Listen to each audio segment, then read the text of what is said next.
Why on some days does everyday movement feel heavier than it should? Not dramatic or painful, just subtly harder. Standing up takes more thought, bending feels cautious, and transitions that once felt automatic now ask for attention. That can be frustrating when you're doing what you've been told is right. You stay active, you try to move daily, and you may even follow routines meant to keep you strong. So why does normal life still feel harder? If you've ever asked yourself that question, you're not alone. Many people after 50 notice that workouts don't always translate into ease during daily tasks, and that disconnect can quietly wear on confidence. The key is understanding that daily movement isn't the same as exercise.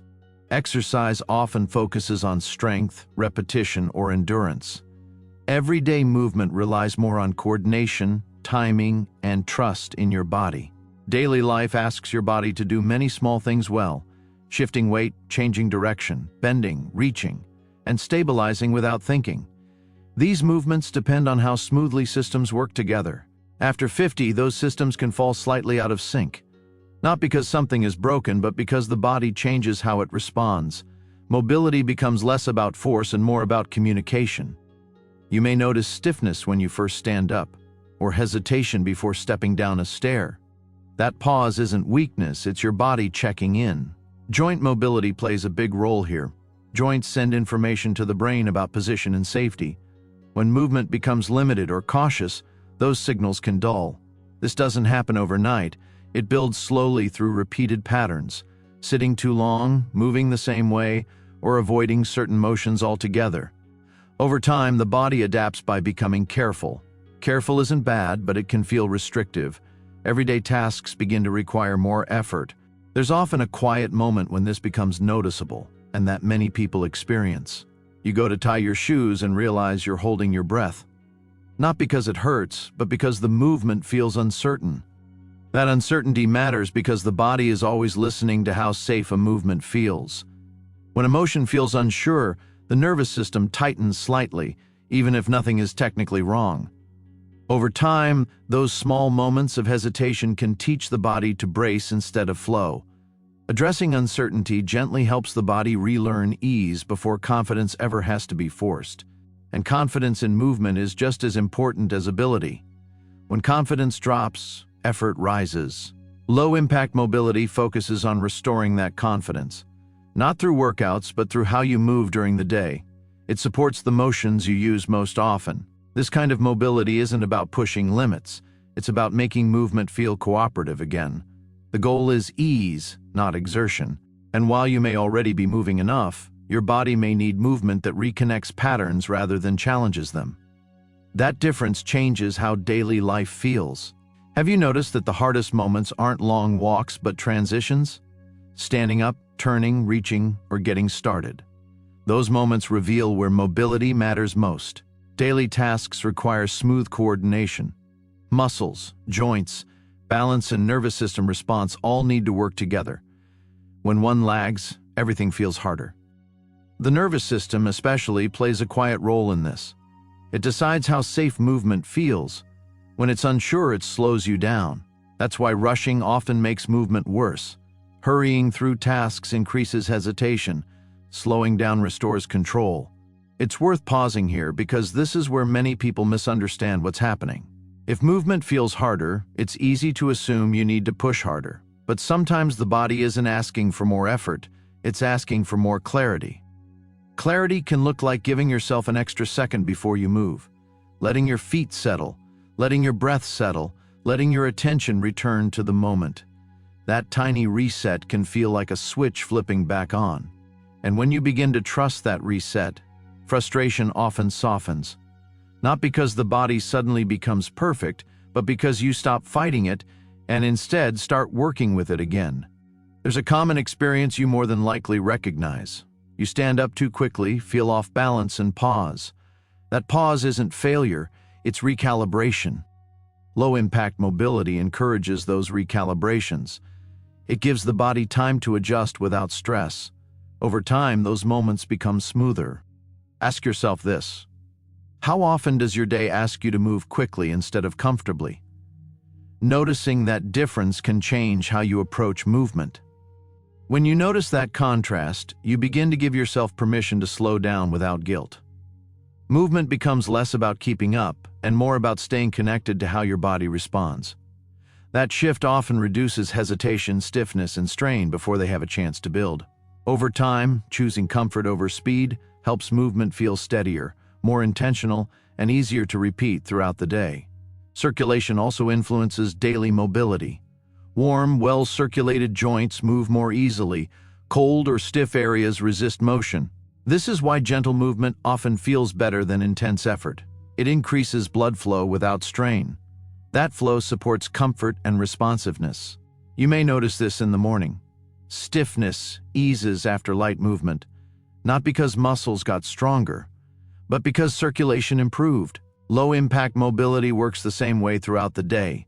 Small movements keep joints awake and responsive. They prevent stiffness from settling in. Another subtle factor is joint hesitation.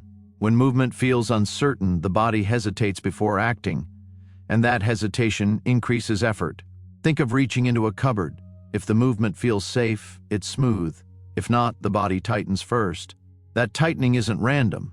It's the nervous system protecting you. But protection can become restriction if it's constant. Low-impact mobility reassures the body. It shows that movement can be safe again. That reassurance reduces tension. This kind of support often feels quiet. No sweat, no burn, no exhaustion, but the effect builds. You may notice standing feels steadier. Bending feels less guarded. Transitions feel smoother. These changes don't announce themselves. They show up as less frustration and less mental effort during normal tasks. Have you noticed that some days movement feels easier than others? Those days often include more gentle motion. That pattern is meaningful, and it's worth sitting with that idea for a moment. Ease is often a sign of alignment, not laziness. When the body feels supported, it cooperates more willingly. Consistency matters more than intensity here. Frequent, low-impact movement keeps systems communicating. Long gaps allow stiffness and hesitation to return. Daily life offers many chances to support mobility. Standing up and sitting down with awareness, shifting weight, turning gently, pausing before moving. These moments don't look like exercise, but they matter more for independence, and they keep movement feeling familiar. Independence is built on ordinary movements feeling reliable. Reaching down, turning, stepping, carrying, or shifting weight without hesitation allows daily life to flow without second-guessing. When those movements stay familiar, you conserve energy, reduce frustration, and maintain confidence in doing things on your own. That familiarity is what keeps routines intact and preserves a sense of control as the body changes. Low-impact mobility also supports balance. When joints move confidently, balance improves and the body responds faster. And that responsiveness reduces the risk of stumbles, not by building strength alone, but by improving timing. Timing matters more than force. Many people believe they need harder workouts to move better. But daily life doesn't ask for max effort. It asks for reliable movement. Low-impact mobility also respects energy levels. It supports the body without draining it. That makes it easier to stay consistent. In addition to the physical impact, there's also an emotional side to this. Struggling with daily movement can feel discouraging. It can make you doubt your progress. And understanding the difference between exercise and mobility helps, as it reframes the problem. You're not failing, you're addressing the wrong need. Have you ever felt proud after a workout but frustrated later doing chores? That contrast is common. It highlights the gap between training and living. Low-impact mobility fills that gap. It connects strength to daily use. It makes movement practical again. Over time, this approach restores confidence. Confidence reduces hesitation, and reduced hesitation makes movement easier. And that confidence doesn't come from one perfect day. It comes from 100 small moments that go a little better than they used to. A stare that feels less intimidating, a bend that feels less guarded, a turn that feels more stable. Those moments matter because they change what you expect from your body. When you expect steadiness, you move differently, you breathe differently, you rush less, and your body responds more smoothly. It can help to remember that your body is always learning. Even now, even after 50, 60, and beyond, your nervous system takes notes. It remembers what feels safe, what feels rushed, and what feels supported. So when you choose low-impact mobility, you're teaching safety. You're telling your body over and over that daily movement is something you can handle. And that message builds independence in a way workouts alone sometimes can't. You don't need to overhaul your routine. You need to support how you move through your day. That shift changes everything. As this perspective settles in, the core question softens. Why does everyday movement feel harder even when you're doing the right things? Because daily life asks for coordination, not workouts. When you support coordination, movement becomes smoother. Tasks feel lighter. Frustration eases. Have you noticed that movement feels better when you give it attention instead of force? That insight matters. It points toward a sustainable way forward. Low-impact mobility isn't about doing less. It's about doing what helps most. And often, that help is gentle. As you move through your day, continue to ask yourself, does this movement feel supported? That question invites awareness rather than judgment. It encourages care without pressure, and it aligns with independence and ease. And when you begin moving this way, something subtle often happens. The body feels calmer during tasks that once felt demanding. Not faster, but steadier. That steadiness carries into confidence. Confidence carries into independence. And independence shapes how you experience your days. And over time, the body begins to trust movement again. That trust reduces effort, and reduced effort makes daily life feel lighter. Every day is another chance to care for the body that's carried you this far.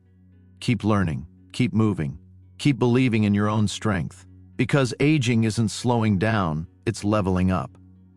If today's message resonated, take a moment to subscribe, leave a thought in the comments, or share this video with someone who could use a little encouragement. Because, together, we're proving that aging well isn't the exception, it's the standard.